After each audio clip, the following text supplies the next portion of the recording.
Guys my day is over अनि day second पनि सक्यो मेरो चाहिँ इन्टर्नसिपको। अनि आज हामी धेरै कुराहरू सिक्यौँ प्र्याक्टिकली अनि एकदम मजा फिल भयो गाइज। आज यस्तो हामी कुद्दा कुद्दा कुद्दा ट्रेन छुटेर चढ्ने अनि भयो ल। एक्चुली दिदीले बनाइदिनुहुन्छ र मेरो video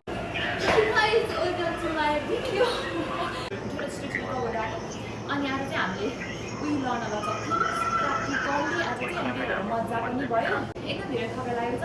then you guys night सिमी एज अफ इनर्जेटिक, तर म एकदम धेरै थकाइ लागेको छ गाइज। हिजो नाइट काम थियो, यहाँबाट गएँ अनि 2 घन्टा सुतेर नाइट काम गएको अनि फेरि बिहान अनि बेलुका 2 घन्टा सुतेर नाइट काम गएँ अनि फेरि बिहान पनि 2 घन्टा कामबाट आएर 2 घन्टा सुतेर अनि यहाँ आएको।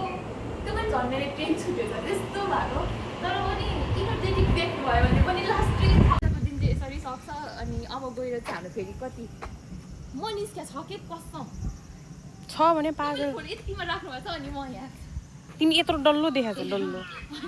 अनि अब चाहिँ हामी कति 5 बजीदेखि 10 बजीसम्म चाहिँ हामी दिदी र मेरो काम छ।